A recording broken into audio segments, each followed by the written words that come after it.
మనం last time discuss చేసినట్టు ఒక రిలేషన్‌షిప్‌లో సారీ అన్నది చాలా ఇంపార్టెంట్. అది చాలా కీ రోల్ ప్లే చేస్తది. రిలేషన్‌షిప్ ఇంకా బలపడడానికి సారీతో పాటు ఇంకేం చేస్తే బావుంటది? మీరేం అడ్వైస్ చేస్తారు? వినడం. వినడం అనేది ఇంకొక ముఖ్యమైన అంశం. రిలేషన్స్‌లో అది భార్యాభర్తలు కావచ్చు, ఫ్రెండ్స్ కావచ్చు, రిలేటివ్స్ కావచ్చు. ఏం జరుగుతుందంటే వినడం సరిగ్గా లేకపోవడం వల్ల చాలా సమస్యలొస్తుంటాయి. దురదృష్టవశాత్తు మనకు ఎక్కడ కూడా స్కూళ్ళలో గానీ, ఇంటి దగ్గర గానీ ఎలా వినాలి అనేది మాత్రం నేర్పించలేదు చాలా సార్లు.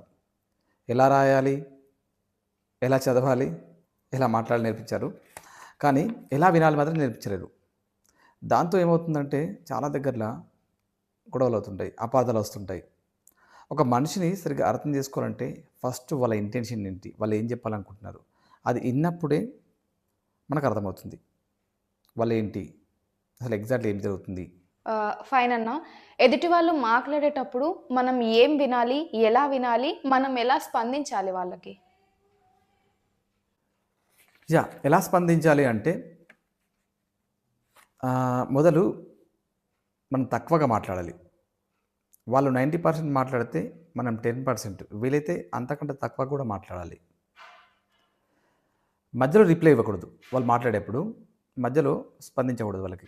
స్పందించి వాళ్ళని కరెక్ట్ చేయడానికి కూడా ఇవ్వకూడదు. వాళ్ళు చెప్తున్నంత సేపు ఒకవేళ వాళ్ళు చెప్పేది మీకు సరి అయింది అనిపించకపోవచ్చు. అయినా కూడా మీరు మనసులో ఉంచుకొని వాళ్ళు చెప్పేది ఫస్ట్ వినండి మొదలు. తర్వాత వాళ్ళకి అటెన్షన్ ఇవ్వండి. అంటే వాళ్ళు చెప్పేదానికి మంచిగా శ్రద్ధగా వినండి. మీరు ఫోన్‌తోని మాట్లాడడమో, ఏదో బుక్ పట్టుకోవడమో, లేకపోతే ఇంకేదో పని చేసుకోవడమో అలాంటివి చేయకండి. ఐ కాంటాక్ట్ వాళ్ళు మాట్లాడుతున్నప్పుడు వాళ్ళ ఫేస్ చూడడము, ఓకే. వాళ్ళ ఐ కాంటాక్ట్ చేయడము, వాళ్ళ ఐస్ చూడడం లాంటివి థింగ్స్ చేయాలి. కరెక్ట్ చేయడానికి మాత్రం మనము ప్రయత్నించకూడదు మధ్యలో మధ్యలో. తర్వాత వాళ్ళు చెప్తున్న సేపు వాళ్ళ ఎక్స్‌ప్రెషన్స్ గమనించండి. ఓకే. వాళ్ళ ఎమోషన్స్ గమనించండి. ఒకవేళ అది ముఖ్యమైన విషయం అయితే మీకు సరిగ్గా అర్థం కాకపోతే మళ్ళీ అడగండి. అంతేగాని ముగింపుకి రాకండి. కంక్లూషన్‌కి రాకండి. ఓకే. వీళ్ళు చెప్పేది ఇదే అని చెప్పేసేసి. అప్పుడేమవుతుందంటే వాళ్ళు చెప్పేది స్పష్టంగా ఇన్నప్పుడే మనకు క్లియర్‌గా అర్థమవుతుంది కదా! వాళ్ళు చెప్తున్నప్పుడు చిరాకు పడడం, కోప్పడడం అలాంటివి చేయకూడదు. అయితే చివర్లో ఏం చేయాలంటే వాళ్ళు చెప్పిన దానికి ఒకసారి మొత్తం సమ్మరైజ్ చేసేసి, ఓకే. ఇది జరిగింది కదా! అని చెప్పేసి వాళ్ళకు ఒకసారి రిపీట్ చేయడం అనమాట మనం. మనం చెప్పింది మొత్తం లాస్ట్‌లో. మంచిగా వినడం వల్ల ఏం లాభాలున్నాయి అసలు?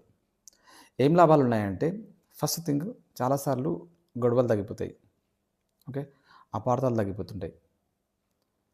అండ్ మనకు ఒత్తిడి కూడా తగ్గుతుంది. ఓకే. కొన్నిసార్లు ఏం జరుగుతుందంటే మనం అవతల వారి సమస్యల్ని పరిష్కరించకపోవచ్చు డైరెక్ట్‌లీ. ప్రత్యక్షంగా మనము వాళ్ళ సమస్యని పరిష్కరించకపోవచ్చు. కానీ వాళ్ళు చెప్పే సమస్యల్ని వినడం వల్ల కొన్నిసార్లు వారికి వారే ప్రాబ్లమ్ నుంచి, ఆ సమస్య నుంచి బయటకొస్తారు. ఒక ఎగ్జాంపుల్ చెప్తాను.